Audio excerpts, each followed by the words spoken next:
नमस्कार मित्रों, मैं वैद्य साकेत कुमार आप सभी लोगों का एक नए चर्चा के विषय के संदर्भ में फिर दोबारा प्रस्तुत हुआ। आज का चर्चा का विषय है आपके स्वास्थ्य के दृष्टिकोण से ये बहुत महत्वपूर्ण विषय है।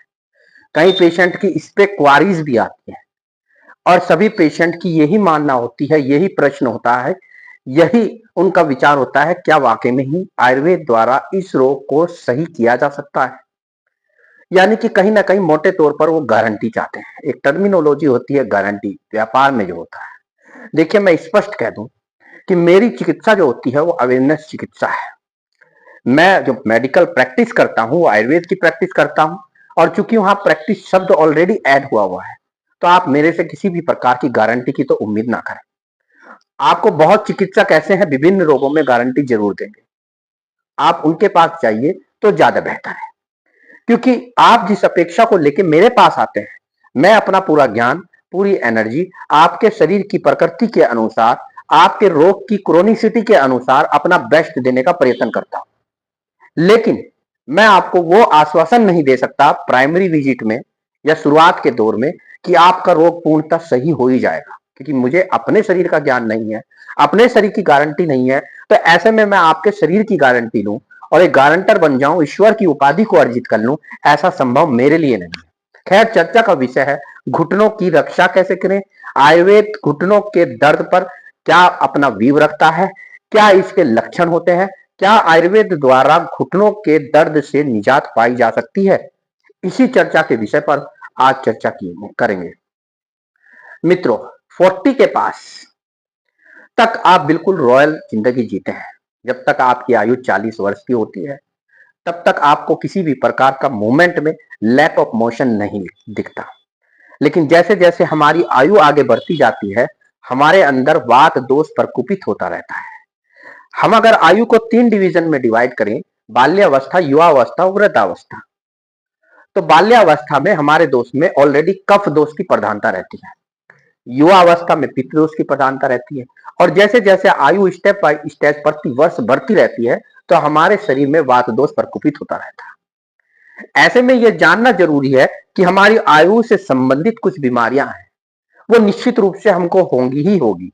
उनको सिर्फ डिले किया जा सकता है, उनके सिर्फ लक्षणों में कमी की जा सकती है, औषधि के माध्यम से, आहार के माध्यम से, विहार के माध्यम से, अपनी दिनचर्या को परिवर्तित करके। आज की जो वीडियो है बड़ी तसल्ली से देखिएगा, क्योंकि बहुत लोग ऐसे हैं जिनको ये समस्या है कि मेरे घुटने अब काम नहीं करते। जब वो चिकित्सक पर जाते हैं तो चिकित्सक ज्यादातर नी ट्रांसप्लांटेशन की उनको सलाह देते हैं। लेकिन मैं चूंकि आयुर्वेद का विद्यार्थी रहा हूं, आयुर्वेद का चिकित्सक हूं, तो नी ट्रांसप्लांटेशन मैं rare of the rarest case में ही मंजूर कर सकता हूं या उसकी स्वीकार्यता स्वीकार कर सकता हूं। क्योंकि उसके बाद अगर किसी भी प्रकार का कॉम्प्लिकेशन आता है, तो निश्चित रूप से मान के चाहिए आपके पास किसी भी प्रकार का और ऑप्शन नहीं रहता और आप विकलांगता की पोजीशन में पहुंच जाएंगे। 40 के बाद जैसे जैसे आपकी आयु बढ़ती है, वात दोष आपके शरीर में स्टेप बाय स्टेप इंक्रीज रहता है। अब जब वात दोष इंक्रीज होगा तो आपके अंदर वातज रोगों की प्रचुरता हो जाएगी 40 के बाद। ऐसे ही वात रोग का एक नाम है संधि वात। जब हमारी संधियों के मध्य, जो हमारी संधियां होती हैं, जितने भी जॉइंट्स होते हैं, वो कफ के आश्रय होते हैं, यानी कि वहां कफ रहता है। अगर हम आयुर्वेद के दृष्टिकोण से कहें तो उसको सिनोवियल फ्लूइड माना जा सकता है। लेकिन सिनोवियल फ्लूइड जैसे जैसे हम वहां पे जाते रहेंगे, सिनोवियल फ्लूइड की मात्रा कम होती रहेगी आयु के साथ। और चूंकि वहां वात प्रकोपित हो रहा है, तो जो दूसरी जगह का वात है वो संधिगत हो जाता है, जोड़ों के मध्य आ जाता है। भेदन युक्त चिकित्सा होती है, कट कट की आवाज आने लगती है आपके शरीर में। तो आपके शरीर में जहां भी वात होगा वहां शूल होगा और दर्द प्रारंभ हो जाता है, शूल प्रारंभ हो जाता है। विभिन्न प्रकार के बॉडी जॉइंट है, जहां भी वात इकट्ठा होगा उन जॉइंटों पर पेन शुरू हो जाएगा। तत्र रुक्षो लघु सीता खराज सूक्ष्म शल्लो अनिल, ये वात के गुण हैं। अर्थात इन वात के गुणों को याद रखिए, इन पर अभी मैं चर्चा करूंगा। दूसरा पॉइंट, जैसे जैसे हमारी एज बढ़ती है वैसे वैसे हर जॉइंट के अंदर कार्टिलेज होती है। कार्टिलेज मान के चलिए एक पैड समझिए, बहुत सॉफ्ट पैड मांस का। वो क्या करता है, दोनों हड्डियों के बीच में जो है मूवमेंट को रिलैक्स करता है, मूवमेंट को मोटिवेट करता है, और हड्डी हड्डी से टकराती नहीं है, एक गैप रहता है, उस गैप में हड्डी के ऊपरी पोर्शन पर कार्टिलेज होती है।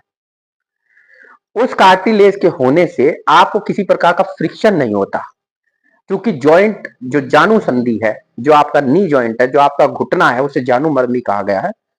पूरी कार्टिलेज का दबाव या पूरे शरीर का दबाव उस कार्टिलेज पर होता है और हमारा मूवमेंट इस तरह चलता है। लेकिन जैसे जैसे 40 वर्ष की आयु से ऊपर आयु बढ़ती रहती है, वात दोष बढ़ता रहता है। वात दोष में रूक्ष गुण होता है, वात दोष में लघु गुण होता है, वात दोष में खर गुण होता है। खर मतलब रफनेस।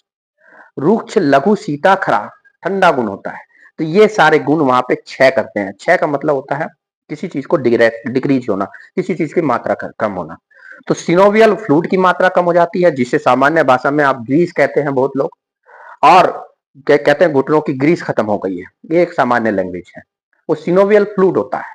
उसके साथ कार्टिलेज डैमेज शुरू हो जाती है, क्योंकि जो वात बढ़ता है वो कार्टिलेज को क्षय करने लगता है, यानी कि उस पैड को जो बीच में है, हमारी हड्डियों के बीच में जो रक्षा करता है, वो खत्म होने लगती है। उसकी लेयरिंग पतली सी होने लगती है, मोटी से। तो धीरे धीरे जब मूवमेंट करेंगे तो हड्डी से हड्डी टकराएगी, तो आपको कट कट की आवाज आएगी दर्द के साथ। कार्टिलेज डैमेज होने लगा, सिनोवियल फ्लूइड ऑलरेडी कम था, इसमें आपको पेन होता है। फिर जानू मर्म में, जानू मर्माघात के कारण मर्म पे आघात होता है जब आप मूवमेंट करते हैं।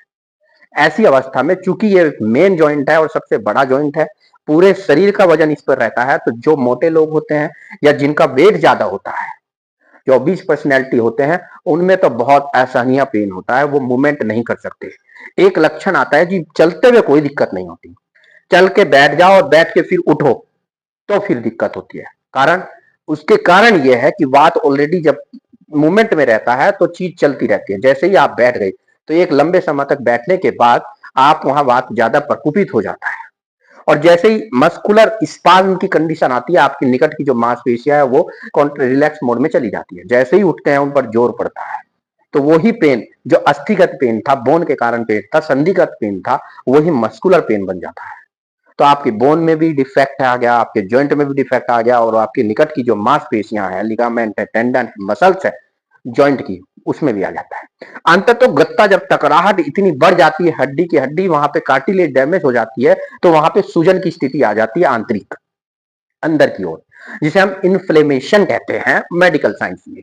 आयुर्वेद में शोथ से इसका लक्षण माना गया है, शोथ से इसको समतुल्य किया जा सकता है। और शोथ होने पर वहां को एक टर्मिनोलॉजी आयुर्वेद में देते हैं और एलोपैथ मॉडर्न साइंस में देते हैं ऑस्टियो आर्थराइटिस, कि जी आर्थराइटिस हो गया, यानी जॉइंट की इन्फ्लेमेशन को आर्थराइटिस कहते हैं। धीरे धीरे क्या होता है, आपको संधिवात नाम का आयुर्वेदिक रोग हो जाता है। आपकी संधि के मध्य वात के कारण आप परेशान रहते हैं, उसके कारण शूल होता है और डायग्नोसिस बनती है संधिवात। ये एक मोटी मोटी 9 मिनट की मैंने चर्चा की कि आखिर दर्द क्यों होता है बढ़ती एज में। अब आता है क्या हम इसको सही कर सकते हैं। पहली बात तो यह है कि आपको सिर्फ औषधि से इसको सही नहीं किया जा सकता, आपको आहार यानी डाइट पर भी फोकस करना है। विहार यानी आप किस तरह का अपनी दिनचर्या को रखते हैं, कैसे चलते हैं, कैसे बैठते हैं, दौड़ते हैं, क्या करते हैं। और तीसरा औषधि। जब आप ये चीजें करेंगे तो निश्चित रूप से लाभ प्राप्त होगा। मैं ये कह दूं ये पूर्णता खत्म हो जाएगा तो ये आपका गुड लक समझिए, क्योंकि ये एज रिलेटेड फैक्टर है। तो आप इसको पूर्णता तो शायद ना खत्म कर पाए, लेकिन 70 to 80 या 90% तक भी आप दर्द से निजात पा सकते हैं। आहार की बात करें, आप उम्र बढ़ने के साथ साथ आपकी जो सेल्स हैं वो कैल्शियम प्रोडक्शन कम कर देती हैं, एब्जॉर्प्शन कम कर देती हैं, और आपकी कुछ ग्रंथियां जैसे पैराथायराइड और थायराइड, ये कैल्शियम मेटाबॉलिज्म को नियंत्रित करती हैं। इनके अनियंत्रण के कारण या मेल फंक्शनिंग के कारण आपकी बोन से कैल्शियम निकलने लगता है। फिर वो चाहे नी जॉइंट की बोन हो, चाहे फिंगर की हो, ऑस्टियोपोरोसिस नाम की बीमारी हो जाती है, हड्डियां खोखली हो जाती है, तो वात बढ़ जाता है। जैसे ही वात बढ़ेगा शूल प्रारंभ हो जाएगा। तो आपको कैल्शियम रिच डाइट जरूर लेनी चाहिए। हमारे आयुर्वेद में सामान्य गुण कारणम कहा गया है, यानी सामान्य लक्षण ही सामान्य तत्व के कारण बढ़ाते हैं चीज को। तो आपके ऑस्टियोपोरोसिस की कंडीशन है तो कुछ औषधियों के नाम बताऊंगा तो जिनका सेवन किया जा सकता है। तो कैल्शियम वगैरह का निरंतर सेवन 40 के बाद जरूर करें। कैल्शियम आहार के रूप में ले तो ज्यादा बेटर है, टैबलेट के रूप में ले तो कोई ज्यादा उसका फायदा नहीं होता, वो सिर्फ केमिकल बॉन्डिंग है और कुछ नहीं। आपको डाइट शेड्यूल ऐसा ही करना है। डाइट में आप दूध ले सकते हैं, सहीजन का काढ़ा पी सकते हैं, अर्जुन की छाल का काढ़ा पी सकते हैं। ये ऐसी चीजें हैं जिनमें कैल्शियम प्रचुर मात्रा में होता है। भस्मों के मैं नाम नहीं लूंगा क्योंकि कहीं ना कहीं वो एथिकल नहीं होता। मैं जो आपको ज्ञान देता हूँ अवेयरनेस के पॉइंट ऑफ व्यू से देता हूँ, ब्रांड का नाम नहीं ले सकता। तो बहुत चीजें क्या होती हैं, मैं नाम ले दूंगा, आप जाके परचेजिंग कर लेंगे, उसके बाद आपको आराम नहीं मिलेगा। तो हर रोग की प्रकृति अलग है, हर रोगी की प्रकृति अलग है, हर बीमारी की क्रोनिसिटी अलग है प्रत्येक व्यक्ति में। किसी में हो सकता है वेट ज्यादा हो तो वेट कम करना पड़ेगा। तो ज्यादा बेहतर है कि आप आयुर्वेदाचार्य या वैद्य किसी अपने फैमिली फिजिशियन को दिखाने के बाद ही ट्रीटमेंट दें। दूसरा आता है विहार प्रणाली। आपको अपने लीस्ट यूज करना है, जॉइंट को बार बार तोड़ना मोड़ना नहीं है। जैसे जैसे एज बढ़ेगी आपको कार्टिलेज डैमेज को रोकना है। तो कार्टिलेज डैमेज तब रुकेगा जब मोशन कम होगा, यानी आप बार बार घुटनों को ना करें, बार बार उठे नहीं, बार बार बैठे नहीं। और जब बैठे हो तो कोशिश कीजिए सामने स्टूल रख ले, पैर को स्टूल के ऊपर रखें ताकि वो स्ट्रेट पोजीशन में जॉइंट रहे आपका। जब आप उठेंगे तो फिर वो पेन नहीं होगा।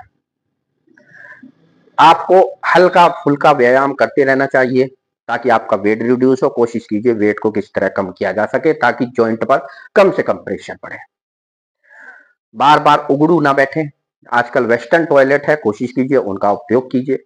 बहुत ज्यादा उगड़ू बैठने से, बार बार उगड़ू बैठने से, दंड बैठक लगाने से 40 के बाद तो वो जॉइंट की कार्टिलेज डैमेज हो जाएगी, जिसे मांस कहते हैं, एक तरह से संधिकत, जो हमारे जॉइंट को आपस में रगड़ने से बचाता है। फिर आता है औषधि। देखिए, अगर आप मॉडर्न साइंस में जाएंगे तो वहां सीधा कंसेप्ट है कि एक तो कैल्शियम दे दो और एक इनको पेन किलर दे दो। मेरे आयुर्वेद में सर ऐसा नहीं है। आयुर्वेद वात पर फोकस करेगा, वात संतुलित हो जाएगा, कार्टिलेज डैमेज रुक जाएगा, सिनोवियल फ्लूइड जो होता है वो बनने लग जाएगा। कफ और वात के गुण विपरीत होते हैं। हम वात को घटाएंगे, कफ बढ़ जाएगा, कफ का मतलब सिनोवियल फ्लूइड बढ़ जाएगा, ग्रीस बढ़ जाएगी, तब आपको लाभ होगा। इसमें समय जरूर लगता है। पंचकर्म में भी इसके अच्छे रिजल्ट है, जिसमें जानू बस्ती, स्वेदन, स्नेहन किया जा सकता है। अग्निकर्म चिकित्सक करते हैं, जिसमें अग्नि की रोड को टच करते हैं और वहां पे वात को कंट्रोल करते हैं। इसके साथ साथ तेल से स्नेहन, तेल से मालिश, उसके बाद सिकाई की जा सकती है विभिन्न माध्यमों के माध्यम से, उपनाह द्वारा, या आजकल तो ट्रेंड जो है कि पत्तों पे तेल लगा के भी ये उपनाह द्वारा हम इसको वात को कंट्रोल करते हैं। और तीसरी बात आती है औषधि, जिसकी प्रतीक्षा आप शायद लास्ट 15 मिनट से कर रहे हो कि डॉक्टर साहब डायरेक्ट औषधि बताएं तो ज्यादा बेटर है। इतना 3-5 बताया नहीं कि क्या आवश्यकता है, टू द पॉइंट बात करिए। देखिए, अपनी बीमारी को पहले समझिए। डॉक्टर्स जो होते हैं वो आपको मूर्ख बनाते हैं। अगर आप अपनी बीमारी को समझ लेंगे तो आपके धन की रक्षा होगी, आप फालतू पैसे नहीं खर्च कर पाएंगे। तो मेरा आपसे निवेदन है, बीमारी को समझिए, रेंडमली किसी डॉक्टर पे मत जाइए और वो आपको इतना डरा देगा, इतना डरा देगा। तो वीडियो बनाने का मकसद ही ये है कि आप डरे नहीं, आप अपने रोग को समझिए। तो वात को कंट्रोल करने के लिए कुछ एकल औषधियों का नाम ले रहा हूं। मैं खुद भी निर्मित करता हूं इन एकल औषधियों के काढ़े वगैरह पी सकते हैं, इन काढ़े चूर्ण ले सकते हैं, इनके वटी ले सकते हैं। अर्जुन, इसके साथ आ गया आपका शतावरी, अश्वगंधा, बला, अति बला, अग्निमंथ, उड़द की दाल, इसके साथ एरंड, जिसे हम एंडी के नाम से जानते हैं, रासना, हरसिंगार, निर्गुंडी, सौंठ, मेथी, इस तरह की बहुत वातसामक औषधियां मैंने एकल नाम बताया है। इन्हीं से निर्मित आप काढ़े का निरंतर सेवन करें। लाक्षा बहुत अच्छा है, घुटनों के दर्द के लिए, इंजरी को दूर करता है। अस्थि श्रृंखला की बेल होती है पूरी, तो वो कैल्शियम के मेटाबॉलिज्म को नियंत्रित करता है, तो कार्टिलेज डैमेज को रोकेगा, कार्टिलेज को री फॉर्म करेगा। तो ये कुछ औषधियों के नाम बताइए। अब मैं आता हूं आपको तेल का सेवन। अगर आपके जॉइंट में पेन है तो तेल का निरंतर सेवन करिए, क्योंकि तेल से बेहतर औषधि वातशामक कोई आयुर्वेद में नहीं कही गई है। अब तेल कौन सा, तो वातशामक श्रेष्ठ तेल है एरंड का तेल, जिसे हम सामान्य भाषा में कैस्टर ऑयल कहते हैं। निरंतर उसका सेवन कीजिए अपनी आवश्यकता के अनुसार, 2-2.5 चम्मच जो भी आपका शरीर झेल सकता हो, प्रातःकाल और रात्रि काल में जरूर लें। तेल की मालिश करें, क्योंकि लोकल स्तर पर आप जितनी मालिश करेंगे तेल उतना वात को समन करेगा, कम करेगा। तो संधिवात को समझिए। काढ़े जो मैंने औषधि थी, इनका काढ़ा भी बना सकते हैं। इनका काढ़ा बनाने के बाद निरंतर सेवन कीजिए, और सेवन करने के बाद निश्चित रूप से आपको स्वास्थ्य लाभ होगा। जॉइंट पेन में इधर उधर मत भटकिए, जितनी पेन किलर लेंगे उतना कार्टिलेज डैमेज होगा।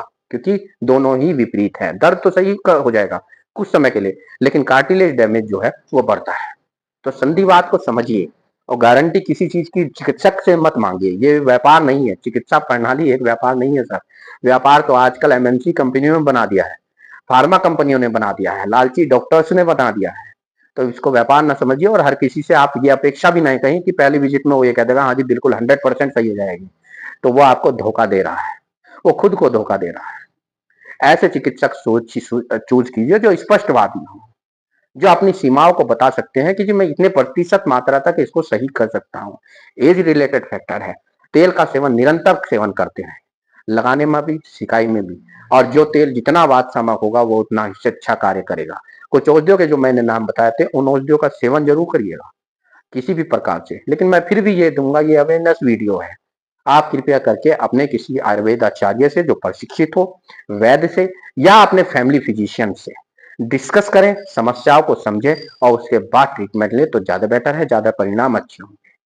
अपना वेट रिड्यूस करें, अपनी आहार को डाइट को अच्छा करें, सही जन वगैरह लें जो मैं बता चुका हूं आपको, दूध वगैरह का सेवन करें। मांस का सेवन जो नॉनवेज करते हैं मैं प्रेफर नहीं करता क्योंकि मैं शाकाहारी हूं, लेकिन मांस जो है वातसामक होता है, मीट जो है वो वातसामक होती है, तो उसका सेवन कर सकते हैं।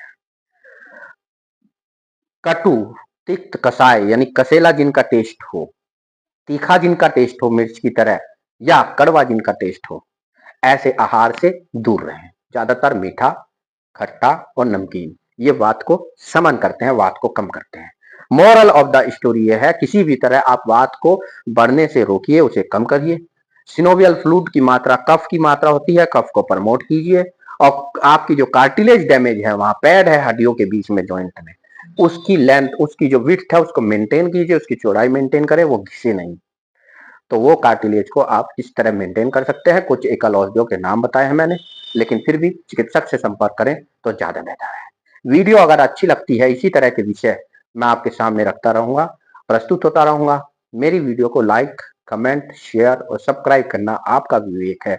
आपको इस वीडियो में किसी भी प्रकार की त्रुटि लगती है तो इग्नोर करें, और अच्छी लगती है तो निश्चित रूप से मुझे अप्रिशिएट करें। माध्यम क्या होगा अप्रिशिएशन का वो आप तय करें। मैं किसी भी प्रकार की अनैतिक या दबाव वाली राजनीति पे कार्य न करता हूं, न पसंद करता हूं। आपका स्वागत है। मैं वैद्य साकेत कुमार आप सभी लोगों के स्वस्थ कामना के लिए आपकी लिए शुभकामनाएं करता हूं, अभिनंदन और स्वागत करता हूं। धन्यवाद।